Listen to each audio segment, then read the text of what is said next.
Okay, in this third video we're gonna learn how to move our sprite. Okay, don't confuse the word sprite. Sprite is this is the object. Okay, el objeto. With script. Script is el programa. Okay, script is this is the script area and this is the sprite area. Okay, so normally we start with the cut.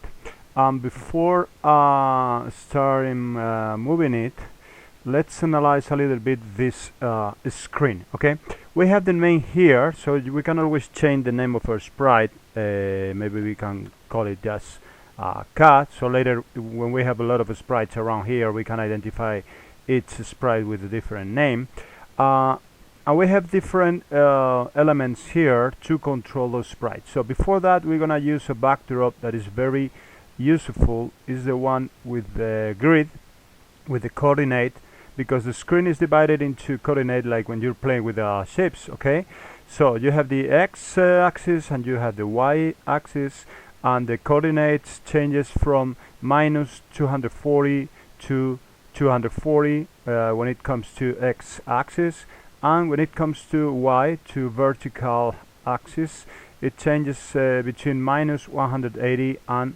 180. Okay, so when I move the cat around, you can see down here the coordinates where the cat is located. Okay, you want to place it more or less in the center, you can see them here. Okay, more things we can do with the sprite is we can show it or we can hide it. Maybe we don't want to see it now because we are working with many sprites and it's confusing, and so we can show it and hide it.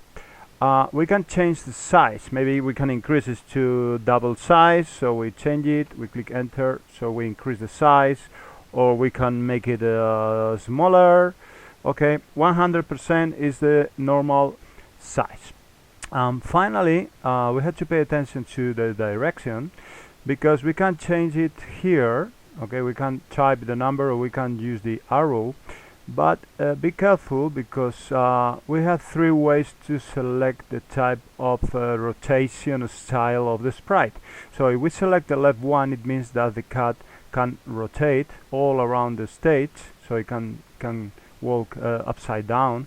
So if we use this block that is moving 10 steps, is moving like this.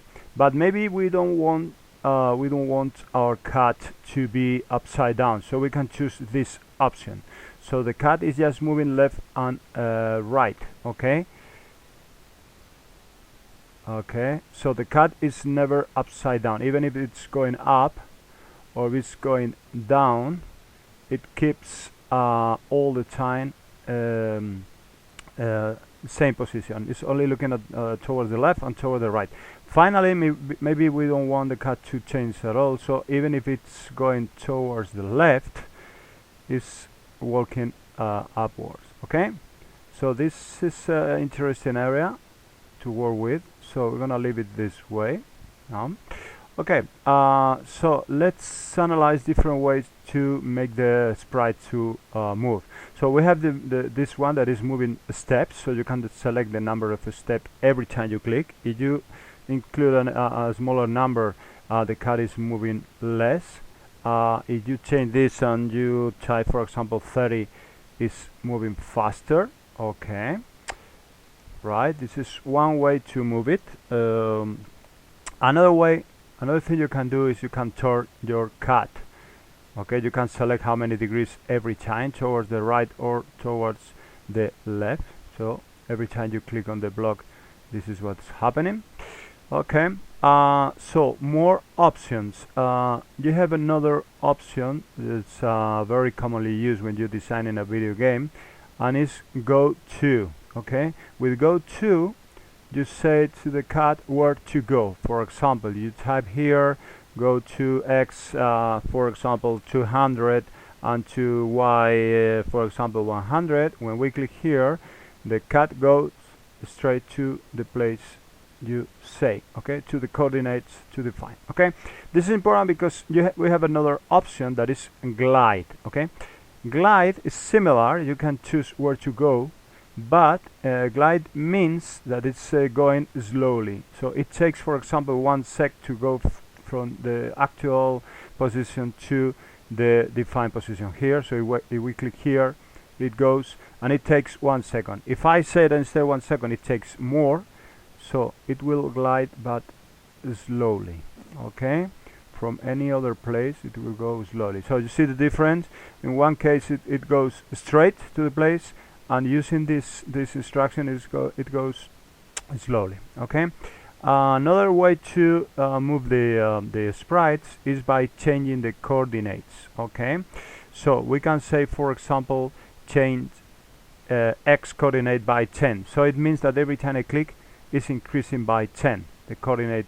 This is similar to the steps, but it's not exactly the same, because, for example, if you select the direction up here and you click steps, the cat is moving towards the direction the cat is facing, so it's facing a little bit up, so it's going there. But if we change x by 10, it's moving just towards the right. It doesn't matter if the cat is pointing upwards, okay? You see the difference? We can do the same with the y, okay? We can change y, the same. Finally, we have another one that is set to, this is similar to go to, okay?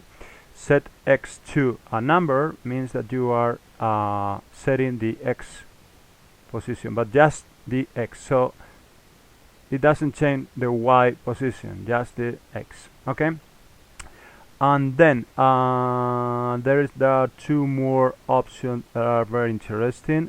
For example, when you are making the cat pointing towards the mouse pointer, okay? When you click here, as you see, it's pointing toward my cursor, okay? Mind that the cat is there. When I click here, okay, you see, and you can change the direction to point right here as well.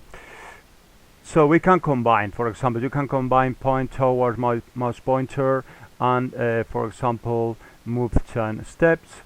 So every time I click here is going towards the mouse pointer. Normally we will start with an event, okay? We have many ways to start.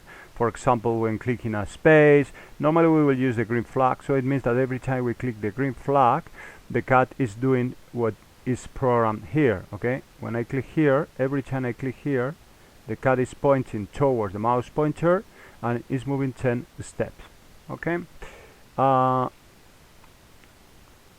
If we add, for example, a forever option, it means that this program is running all the time. Okay, so let's see what happened.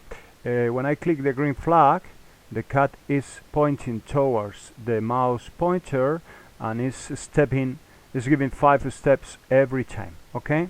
So this is very interesting if you want to design a game. If you use this in a tablet, instead of a cursor, you can use your finger, okay?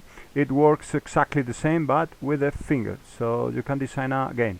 We click here, so we stop the program. And okay, I think that's all. You can see tutorials about moving sprites, and you can design some. You can start designing the first step of a video game. Okay, thank you. Goodbye.